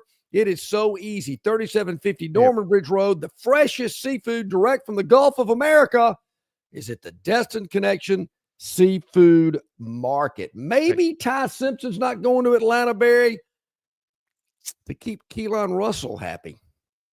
Maybe they don't want to tell everybody who the guy is right now. I don't know. It just seems to me it harkens back the buzz, the hype that I'm hearing from about Keelan Russell is Tyler Watts-esque. Who can live up to that? Wait a minute, Barry. Wait a minute. I don't think you're giving. Recruiting analyst was on our show. Former Alabama sports information director, who said that in his estimation, Tyler Watts out of Pelham, Alabama, has a chance to be a 2-time Heisman Trophy winner. Well, I don't know if I'd have gone that far. Didn't Bino Cook say that about a former Notre Dame quarterback? Ron Powlus, yeah. Now, Barry, I don't think you're giving Tyler enough credit. Now, I know Sean Alexander ran all up and down Pat Dye Field that afternoon, but it was Tyler Watts that won that game for the Crimson Tide that afternoon in the Iron Bowl of, what was that, 19?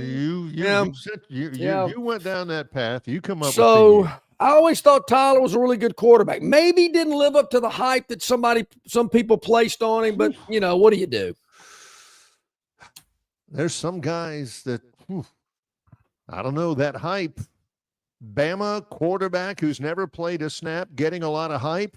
Color me surprised. You could almost knock me over from the surprise. It is, look at it. 24 minutes? No way. 24 minutes. We are late for the Phantoms Daily Dog coming up on Longshore and McKnight in association with Yellowhammer News, presented by Bud Light. Known by avid golfers as one of the most beautiful and challenging stops on the Robert Trent Jones Golf Trail, Cambrian Ridge in Greenville lies just 40 miles from Montgomery. It is well worth the ride for any golfer looking for 27 holes of jaw-dropping golf. The greens have been redesigned to accommodate the higher green speeds associated with their installation of the latest generation of ultra-dwarf Bermuda grass. Cambrian Ridge offers a fully stocked pro shop with all the latest equipment and apparel. Great food and beverages in the clubhouse can be enjoyed both before and after your round. Get your group together and hit the trail. Go to rtjgolf.com/Cambrian Ridge for tee times and more information. In sports, if you think joy only happens after you win, think again.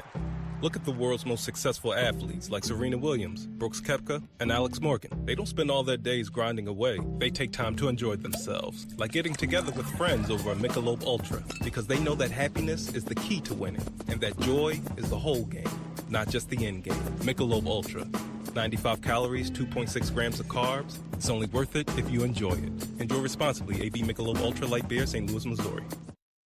Did you know that Dixie Electric Plumbing and Air service fee is good for 30 days for all 4 trades? That's right. If we service your home's electric, plumbing, HVAC, or garage doors, we will come back within 30 days for any of the 4 trades at no additional cost to you. A licensed and trained Dixie technician will service your home with our signature warehouse on wheels, and all work will be backed by our 100% satisfaction guarantee. What are you waiting for?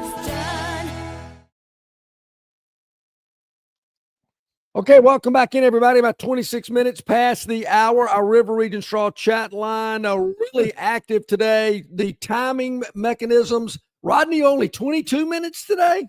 That seems kind of short. Well, especially after the recruiting run that they've had so far. It's interesting to me that every time we talk with Rodney, the back chat on the River Region Straw chat line is full of numbers. It is. Chris the Bammer will always give us the amount of time that we spent on the air with Rodney, which is significant.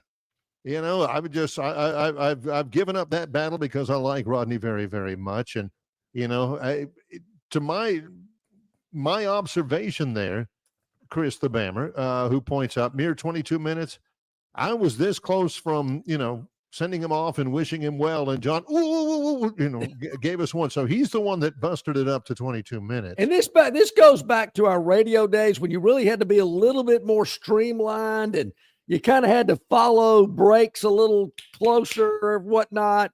And we might go a little long and be a little late for a break back in the day. And I don't think those are what they called in the industry hard breaks, which I've never really understood what that is. So what? I mean, let's just take it whenever we can. That's what I love about this format. Yeah. Well, in other words, John would, you know, we used to have hard breaks in the sense that those were the breaks that John would ignore. Now he doesn't have to ignore them. He just does it when he wants to anyway. The other number we always run into, for some reason, Theotis, I don't know. Theotis has been saying Rodney needs a webcam. It's only $48 a year. No, that's the membership insiders. Yeah. He's been saying that for so long that it's probably the price has risen by now. Yeah, some of our guests don't come on air with, Senator Tuberville just does audio. When he joins us. Travis and Rodney are 2 Alabama guys. It's not that they're shy. It's that it's early in the morning for them, and you roll out of the rack and have to take a shower and, But always good stuff with Rodney. Will Fisher of Capitol Hill on the RTJ Trail is going to join us in about 5 minutes. Got to find out about this Adam Scott guy. Okay. The Phantom Daily Dog is due, which also includes a reckoning from yesterday's Daily Dog. Barry, it was good news, bad news yesterday. The bad news is we didn't win. That's the bad news. We lost, but the good news is you didn't have to sit there and watch the whole thing. You knew this game was over by the 7th inning. So you just went, okay, we're out. We're done. Let's go tee it up. Let's go do something else. I ain't got to sit here and watch 3 more just, mind-numbing innings and waste the rest of my day. So that's a good point. There ain't no walk-off grand slam in the bottom of the 9th to break your heart. And, man, not only did I lose, but I had to stay until the bottom of the 9th to find out I lost. So. Yeah. So, I mean, it's like 4-0 after the 6th inning, and you're thinking, this one's done. And then the Phillies put 7 on the board in the 8th. They did. I hope you didn't sit around to watch that, but if you did, you knew it was over then. But that's a good thing about, wagering on baseball. I mean, you can kind of sense, this one's done. This one's over. Let's move on to the next one, which is what we're going to do here today. The bad thing is that a couple of bad things. John says good news, bad news. Here's the news. The Phantom picked San Francisco at home with as a dog with a 3-time Cy Young Award winner pitching for them. I liked it too. Well, the Giants didn't win. No, they didn't. Fact, they lost 13-0. 17 hits in the game, I believe. 17 hits. Oh. San Francisco was able to muster 4. 13-0. The Phantoms on the wrong side of a 13-0. And Justin Verlander, that 3-time Cy Young Award winner, well, he's 42 years old now. He is. Bad news is he took the loss. He is now 0-7. They need to get rid of this guy. He's good done. News is that he's married to Kate Upton, so he's a winner, no matter That's what. Right. It's time to spend more time with her and hang up the baseball glove. Yeah, that was pretty. I mean, how did he go? How did he sleep last night? Oh, on a mattress for bed with Kate Upton, probably not pretty well. But bad, I would imagine he probably did stare at the ceiling and go, "Man, am I done? I mean, I'm over and I'm giving up 17 hits." And Kate rolls over and she says, "Yeah, you're done." Yeah, you're done. Yeah, I'm tired of you on these long road trips. Right. Or either she looked at him and said, "Honey, you need a slump buster. You got to go Gracie." I mean, woo, this is pretty rough. He does not qualify as a slump buster. Yeah. She's like all right, so you're wondering about today. Yeah, right. Barry, we're going to the Big Apple. We are going to New York City. Yeah. Where the New York Yankees are going for a sweep of the Seattle Mariners. They've won the series, having lost 5 in a row, I believe. They sure did. But they are getting healthy. Barry, if you looked before, they did beat the Mets before the Mariners came to town. The Yankees had lost like 6 straight. Correct. And then I scroll down even further. They lost about 6 straight earlier this month against the Red Sox and the Angels. So they have gone on streaks of long losing streaks for some reason. They've had a couple of 4 or 5 game winning streaks mixed in as well. But man, this team can go on a losing streak. Here's the deal: the Yankees hosting the Mariners tonight at Yankee Stadium, 6 o'clock Central Time, if you care to. 6:05, actually. 6:05. Yeah. Boy, the Phantom is always strict on the exact start because the window closes. You better know the exact time. This is one of my favorite matchups. This is my favorite pitcher's name for Seattle on the road. They're second place in the AL West. Yeah, watch Their out. starting pitcher is 8-4, 2.77 ERA. I love it. His name is Brian Wu. Yeah. Oh, yeah. Woo. Who is Rick Flair's favorite pitcher. And he's pitching. He's pitching Wu. He is pitching Wu. I love that. Against Marcus Stroman for the Yankees, who has struggled, not been 100%. But they're playing at Yankee Stadium. The Yankees right now have dropped into second place behind the Blue Jays by 2.5 games. So this is a big series for the Yankees. It's a big series, Barry. Going for the sweep tonight at Yankee Stadium. And the Yankees are an underdog They're plus 105 tonight, hosting Right. the Mariners, who they've dusted the last 2 games. Yeah, there's still a little pride in those pinstripes. They're going for the sweep tonight. The Phantom is on them.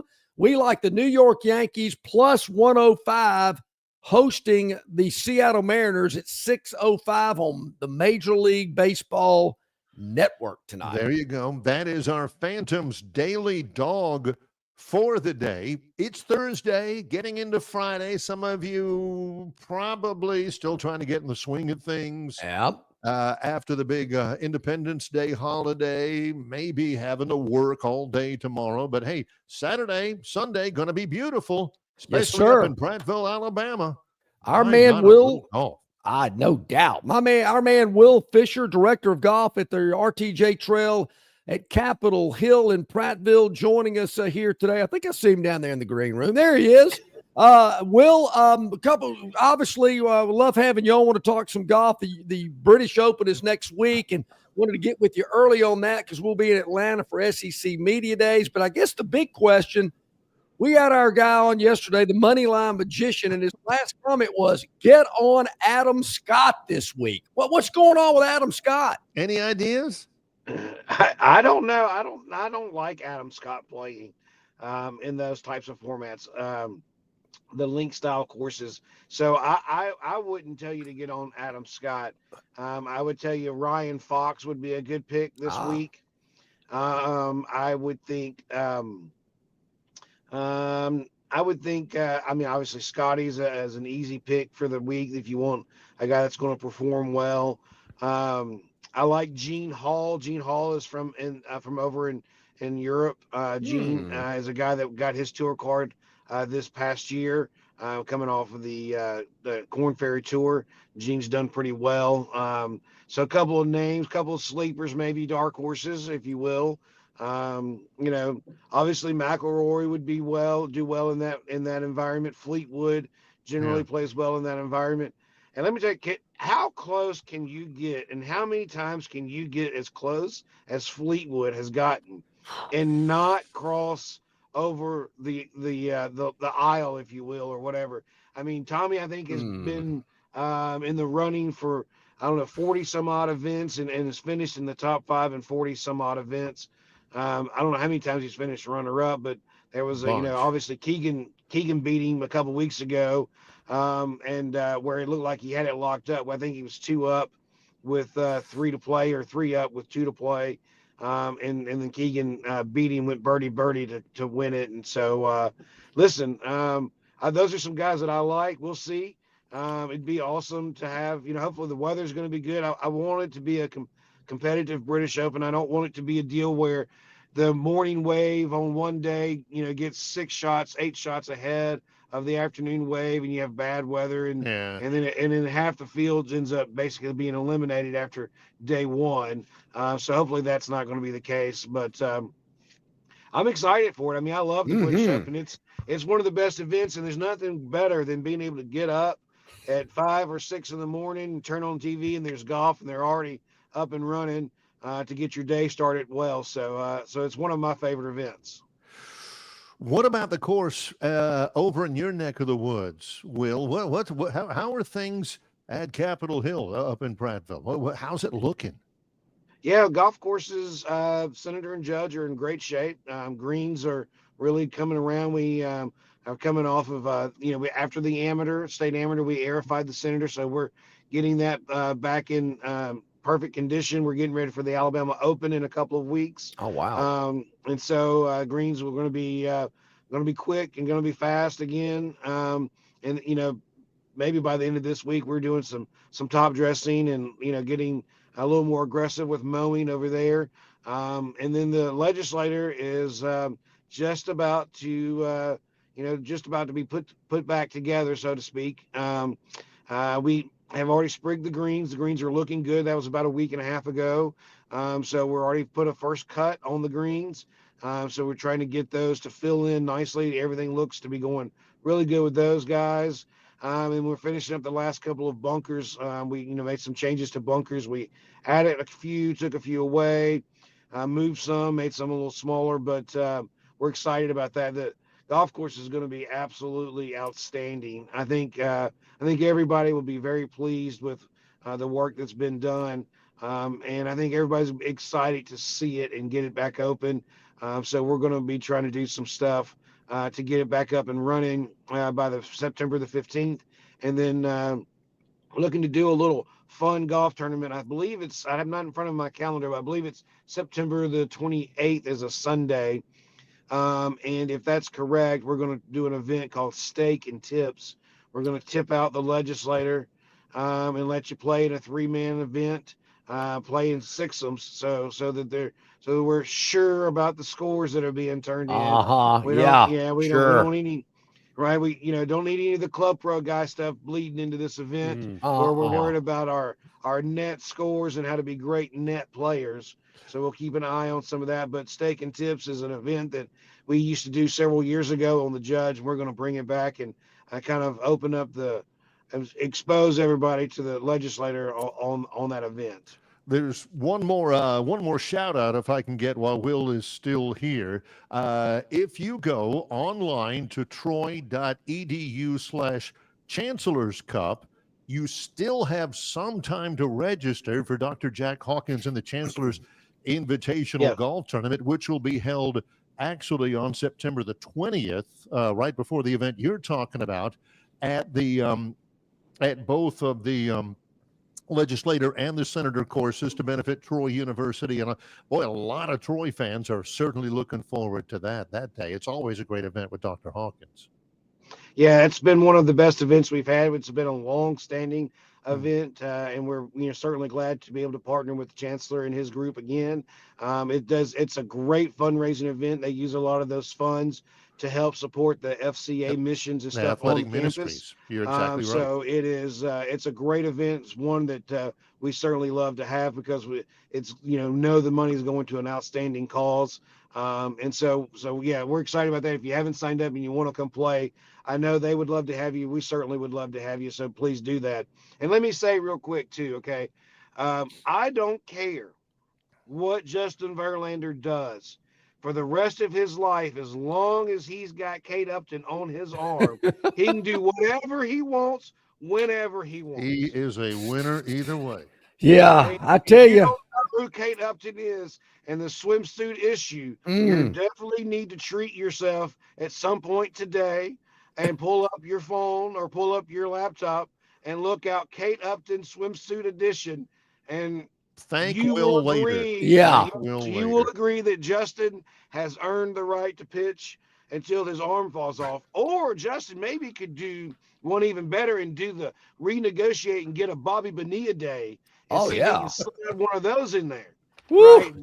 Bobby's day was the first of the month. It was. Got a little $1 million payout on the first of the month. And I think that's good till 2032. I think that's right. We talked about that when it happened. I'm thinking unbelievable deal there, getting that check in the mail every year on the 1st of July. Yeah, when the Phantom was factoring in and handicapping that game yesterday, obviously he did not factor in Kate Upton. He won't let that happen again. I can promise you that, no doubt. Now, you did hear Will correctly. He said sixums. Now, usually when I play in a sixum, Will, it's like late on a Sunday afternoon. You're trying to beat the weather or beat the darkness, so you just all kind of come together and go play the last 4 holes as a sixum. I got to tell you, it just magnifies the needling and the jawing and the gamesmanship. So I don't want to play, I normally don't play 18 holes with a sixum, but that's a unique idea there. Got to be a lot of, just a little, like as I said, gamesmanship when you got 6 on the fairway. No, absolutely. It is, it's a fun deal. We do it so that obviously we can, get as many players as we can in the event, but also we do it because, what we've learned is that you play in a 4-man scramble, you're playing with your 3 buddies. Sure, you are. We want you to play with your 3 buddies. But golf is about getting to know other people that play golf and forming some new relationships and friendships. And that's really one of the best things about the social aspect of golf. Mm-hmm. And so by playing with you and 2 of your best friends coming out to play, we're going to put you with somebody maybe that you might know. And there is a little fun gamesmanship in there, but you also might get paired with three people that you don't know and come away with some new golfing buddies, which is always a positive, right? And so that's the other part of it. We've learned that in doing this over the last 5, 6, 8 years, and we've done it in a couple of different events, that doing this threesomes and playing in two threesomes in a group, so sixsomes, has opened up some more golf buddies and golf groups that we've seen come out and play at Capitol Hill and other places. So you're talking from the tips. That means you're playing the full length of the golf course. What is that yardage? It's over 7,000? It's going to be about 7,500 yards. Woo! Man. And listen, we're gonna be playing on some new greens. They're gonna be fast. They're gonna be firm, right? We've got some new bunkers in key places. So we're gonna get to test your ability, your nerves a little bit, and then at the end we're gonna feed you a nice little steak dinner at the end, something that we think you'll enjoy as well. And so it's about being about coming out and having a good time, getting to see the new golf course and play it. But we also want a little bit of competitiveness juices flowing, a little needling going on back and forth. Yeah, there's nothing better than you're on 2 and your buddies are over on 8 fairway, and you're, what are you? You're giving a little heads up, look across fairway, And then of course you might have a little inner round wagering going on as well, but amongst your group. There's definitely going to be some wagers being levied out on the driving ranges of warming up. Hey, me and my boys will swing you and your guys. We'll do a little 5, 5, and 5 or whatever. Beautiful. A little Nassau going on. But and listen, as I was taught by one of my first head golf professionals, all right, when you get into these types of games, all right, it's very important to remember, you always birdie the 10th. Always. Yeah. No doubt. Great advice. Push the bets. Let them push as far as you can push them. And if you make birdie on the 10th, baby, it's going to be rosy. Yep. 18. That's right. 9 and 18, the two most important holes in a golf match from a wagering standpoint. I can promise you that. All right. For tee times and more information, you go to rtjgolf.com/Capitol Hill. What's the phone number into the pro shop? Yeah, they give us a call at 334-285-1114. Come on out. We'd love to see you. I know it's hot, but the golf courses are in great shape. Yep, absolutely. Appreciate you, Will. Thanks a bunch. Absolutely, guys. Y'all have a great weekend. Thanks so much. Sure thing. Great stuff, man. That sounds like a fun event. Yep. Tips and tips. Isn't that the name of it? Steak and tips is what it was. Yeah, there you go. Like that. It's good. Probably going to have to combine a break here. We have got one more break, and then the Kern Jr. Victoryland 777 Topic Wheel coming up to the top of the hour. It's Longshore and McKnight, presented by Bud Light. Phoenix Physical Therapy is ready to help patients recover, recharge, and rise. They develop a customized therapy plan for each patient to get them back to enjoying their favorite activities. Their experienced team is committed to providing exceptional care in a professional environment. Whether you're looking to prevent or treat an injury, recover from a recent illness, or recuperate from surgery, schedule an appointment with our clinic and take advantage of our physical therapy, athletic training, workers' comp, and employer solutions service. Experience elevated physical therapy today. Call Phoenix Physical Therapy at 239-9316. That's 239-9316. All right, man, grab a Budweiser and take a knee. It is the best time of the year. It's baseball season. That means sunshine. It means behind-the-back peanut tosses. And it means sharing some cold, frosty Budweisers with your boys. Because there's nothing more American than watching America's game with America's beer. So let me ask you something. Are you ready to bring your A game? Are you ready to cheer every frozen rope down the line and amazing catch at the warning track? Are you ready for pitchers' duels and slugfests? Tell me, are you ready for the thrill of an incredible walk-off victory? I can't hear you. Are you ready for Budweiser and baseball? Then get on your feet, raise an ice-cold Bud, and let's make this season larger than life. Great times are waiting. Get some Bud! Enjoy responsibly. Budweiser Beer, Anheuser-Busch, St. Louis, Missouri. Don't miss your chance to win big at Victoryland Casino. Play the latest, hottest, most exciting games around with fun bonuses and big jackpots. Don't miss out on your free play. Stop by Player Rewards today and check out this month's exciting free play promotions. Come see why our players keep coming back. You'll have more fun at Victoryland Casino, where you can be a winner too. Victoryland Casino, located off I-85 exit 22, Shorter, Alabama. Must be 21 or older.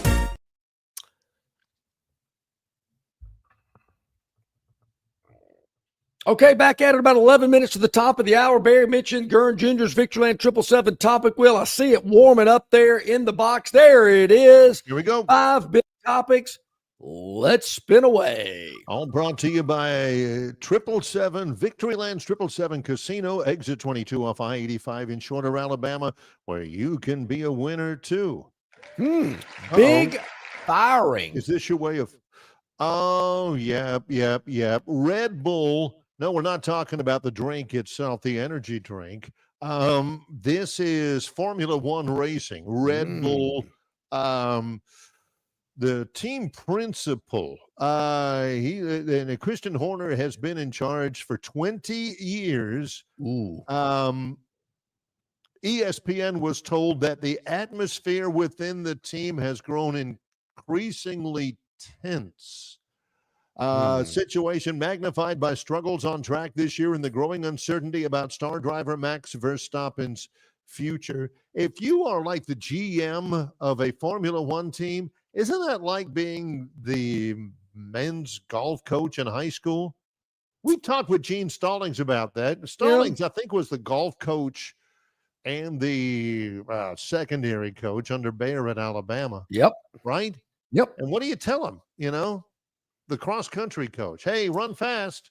Well, what do you do? Hey, make sure you make your turns and hit the gas pedal a lot, I wonder about that. There's not a whole lot you can tell them. Hey, hurry, go. I've wondered, Barry, what makes one car faster than another? There's so many regulations. I don't know. Is it just the driver? How come, particularly in NASCAR, they think it's all going to be at the driver because all these cars, and people tell you, well, these teams have more money and they can spend more on the whatever. Okay. Yeah. I mean, I'd have the makings of being an F1 crew chief or whatever, or a principal or whatever he is, because I do that. I'm at the intersection over there at Highway 231. Light turns green.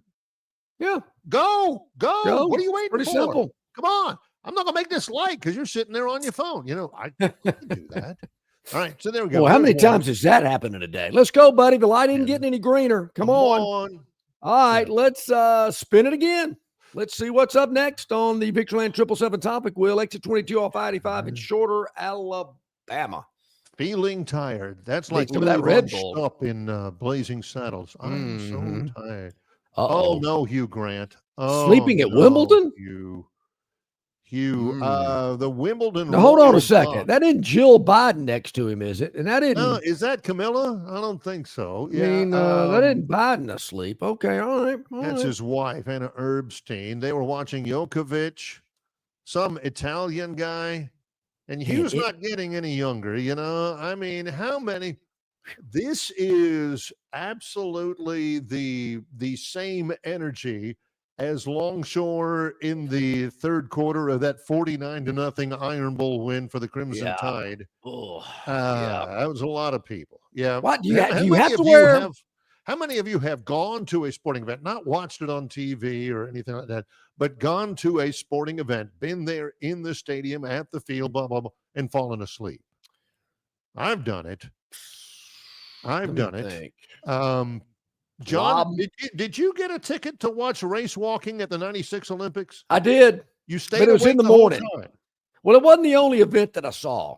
But I mean, during that, you weren't like, oh, well, boy, I hope this Uruguayan race walker, I hope she really makes up that 10-meter disadvantage. The good thing about that, Barry, the only part of the women's speed walking finals that I saw was the last lap because they came into Olympic Stadium and had to make one lap around the stadium and cross the finish line. So I didn't see all 26 miles or whatever they do, but I did see the last lap. So I can say I've seen that, but there were a lot of there were a lot of track and field events going on throughout the morning. It was on a Monday. I'll never forget that. Saw that on a Monday. Yeah, you go to Dollar Dog Night at Fulton County Stadium back in the day. You'll see some speed walking. Yeah, do you have to wear a coat and tie if you sit in the royal box? I bet you do. I bet you do. Yeah. What's with the coat and tie at a sporting event? Do you have to sit do you have to wear a coat and tie when you sit in whoever the new president is in Alabama, his box? Or no, because when I've weaseled my way into it, I've seen some people without ties on. Come on, a little respect. All right, here we go. Spin it again. 3 more to go. Victoryland 777 topic wheel. Where it lands, nobody knows because we don't know what the topics are. This is the first time we've seen them too. Ooh. Nasty slip. What could this be? Oh yeah, look at that. Oh, let's see here. Yeah, I can. You can slip on that grass at Wimbledon. There's no doubt. Djokovic, and the grass does get slippery. Let's see if we can wind this up. Djokovic is at the bottom of your screen. Yeah. I think we may not get. The thing that I wonder though, Barry, because there's the weak place on the grass wears out. Yeah. Oh! I could have gone all day without seeing that. Groin. I need Forget to walk the knee. that off. Forget the ankle. Oh yeah, groin. Oh. We may have to end the show right here, John. I'm going to have to stand up to do the rest of the show. Hello. Woo. Yeah, look at these guys. Yeah, I'd clap too. What are they clapping for? What's Carrot Top?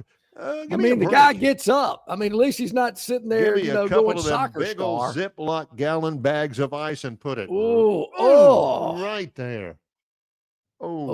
He's all right though. Yeah, I guess. In a general manner of speaking. Yeah, I mean that area gets worn down at Wimbledon. I kind of wonder about that.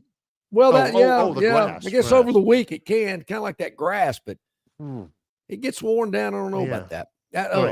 Gurn! Ouch! You got to warn us about those. No, kid, we don't know what the topics are, but can you get me a little NSFW tag on it? Or no doubt, an ice pack is in need. Okay, two more to go. All right. Blue and green. Here we go. 2 more to go. Victoryland 777 topic wheel. This you can be a winner too. Me. Are we going to see some more graphic stuff? Oh man, this is a good. Oh, here we go. Oh no! Look at here. Groin injuries, groin pulls, throwing up in the dugout. But comes back. Adrian Hauser, Chicago White Sox pitcher, threw up between innings. Well, if I played for the White Sox, I'd probably be throwing up too. I knew you would go there. Yeah. I've actually called games. It's happened more than once when I've called baseball games in my long career where I've seen guys throw up on the mound. For some reason, it's always pitchers. Yeah, they're nervous. They're nervous. The Red Sox won the game. How about that? Yeah, in a pitcher's White Sox, yeah. Evidently, he was pretty good, but threw up in the dugout, came back out, still pitched. That's Groin pulls and throwing up. I think Gurn's on the right track here. I applaud that guy. Barry, they say, and I agree, if it's happened to me, you usually feel better after you throw up. Once you get it out of your system, you're good to go. Just rinse your mouth out, spit it out, and let's go. I'm back. Of course, in that classic movie, Semi-Pro, with Will Ferrell, where he played, the star player and the owner of the Flint Tropics. I think so, yeah. He couldn't throw up. He admitted that to somebody, and they tried the whole movie to try to get him to throw up, and finally he did. Anyway, back to one more to go. One more? One more to go. We got to spin it to make it official. That's what our accountants say. And it's going to land. Our accountants would strike a major deal with us. Yeah, really. I like it. Okay. Let's go. Major deal. All right.